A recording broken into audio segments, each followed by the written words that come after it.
Assalamualaikum warahmatullahi wabarakatuh. Halo semuanya, apa kabar? Saya Ahmad Eko Mustafa. Di sini saya akan menjelaskan mengenai reksadana.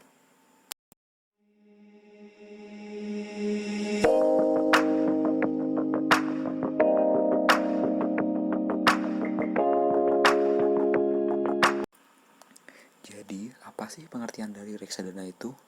Pengertian reksadana adalah wadah yang digunakan untuk menghimpun dana dari masyarakat pemodal untuk selanjutnya diinvestasikan dalam portofolio efek oleh manajer investasi. Berikut adalah pengertian reksadana menurut Undang-Undang Pasar Modal Nomor 8 Tahun 1995 Pasal 1 Ayat 27. Dengan kata lain, reksadana adalah sebagai sebuah wadah yang dimiliki oleh manajer investasi, di mana wadah tersebut berisi berbagai macam saham. Saham yang ada di dalam keranjang tersebut antara satu reksadana dengan reksadana lainnya tergantung resep dari masing-masing manajer investasi tersebut loh. Selanjutnya, saya akan menjelaskan mengenai jenis-jenis reksadana secara umum. Jenis-jenis reksadana secara umum dibagi menjadi dua, yaitu reksadana terbuka dan juga reksadana tertutup. Yang pertama ialah reksadana terbuka. Reksadana terbuka merupakan jenis investasi yang dapat dijual kembali tanpa melalui mekanisme penjualan di bursa efek kepada perusahaan manajemen investasi. Kebanyakan reksadana saat ini adalah jenis yang terbuka, dengan harga jual yang biasanya sama dengan nilai bersih aktiva. Yang kedua adalah reksadana tertutup. Reksadana tertutup tidak dapat dijual kembali ke perusahaan manajemen investasi. Unit penyertaannya pun hanya dapat dijual di bursa efek dengan harga jual di bawah nilai aktiva. Jumlah dana atau aset pada reksadana ini bukanlah jumlah yang besar karena adanya keterbatasan investor untuk melakukan investasi karena periode yang panjang.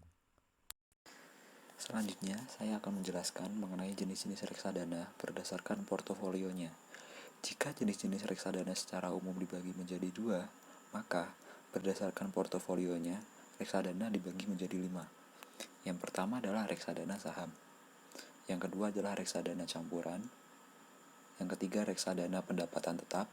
Keempat reksadana pasar uang. Dan juga yang kelima reksadana indeks. Yang pertama adalah reksadana saham.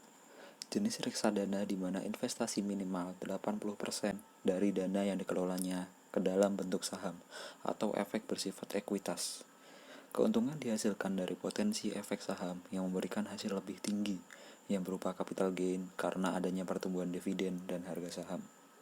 Jenis reksadana ini diklaim dapat memberikan keuntungan paling besar, namun juga dibarengi dengan risiko yang tinggi juga, high risk dan juga high return.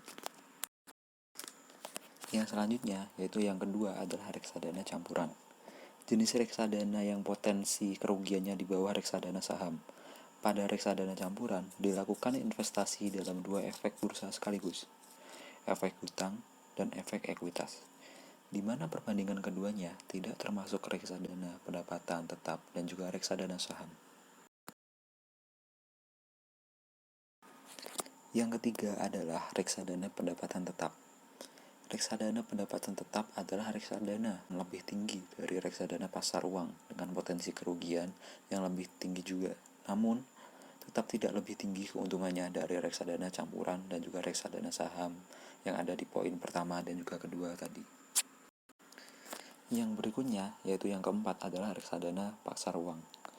Jenis reksadana yang paling memberikan resiko keuntungan rendah namun juga dengan kemungkinan return yang terbatas.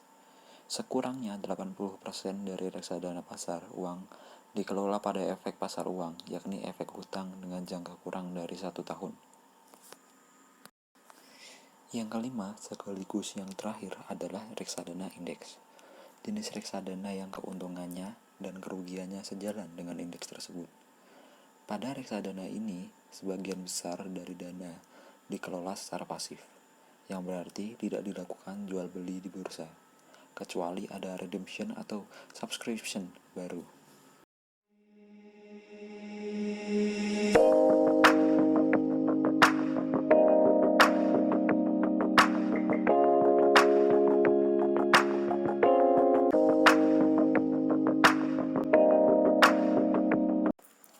Selanjutnya, saya akan menjelaskan mengenai manfaat reksadana secara umum. Manfaat reksadana secara umum dibagi menjadi 6. Yang pertama adalah manajemen yang profesional. Dana yang diinvestasikan dikelola oleh manajer investasi yang profesional dan ahli dalam pengelolaan dana yang umumnya bersifat terbatas waktu. Peran manajer di sini sangat penting untuk pengelolaan portofolio dalam reksadana. Yang kedua adalah diversifikasi investasi. Adanya diversifikasi investasi ini dapat meminimalisir timbulnya risiko dengan diwujudkan dalam portofolio. Meskipun begitu, tidak dapat menghilangkan risiko investasi dengan reksadana. Poin yang ketiga adalah pengelolaan dana yang transparan. Adanya transparansi dari reksadana dapat digunakan untuk memantau keuntungan melalui perkembangan biaya dan portofolio secara kontinu. Pengelolaan dana biasanya akan menerbitkan nilai aktiva bersih secara pertengahan tahun dan tahunan secara teratur, sehingga para investor dapat memantau perkembangannya. Manfaat yang keempat adalah likuiditas yang tinggi. Likuiditas yang tinggi dapat meningkatkan keberhasilan investasi. Modal juga akan mencairkan unit penyertaannya sesuai ketetapan yang sudah dibuat reksadana untuk memudahkan investor untuk mengolah kasnya. Poin yang kelima adalah biaya yang rendah. Efisiensi biaya transaksi karena dalam reksadana merupakan sekumpulan pemodal yang dikelola secara profesional yang sejalan dengan kemampuan investasinya. Manfaat yang terakhir dari reksadana secara umum adalah risiko rendah. Investasi reksadana tidak bisa dihilangkan sama sekali dari risiko kerugian. Namun, reksadana masih banyak diminati oleh investor menengah hingga ke atas. Berikut adalah kelebihan dan kekurangan reksadana.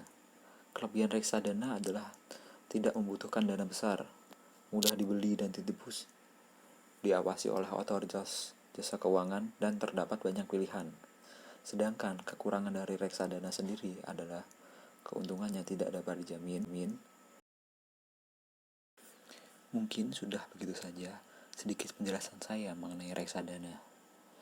Jika ada hal yang akan ditanyakan atau yang mengganjal, bisa ditanyakan di kolom komentar.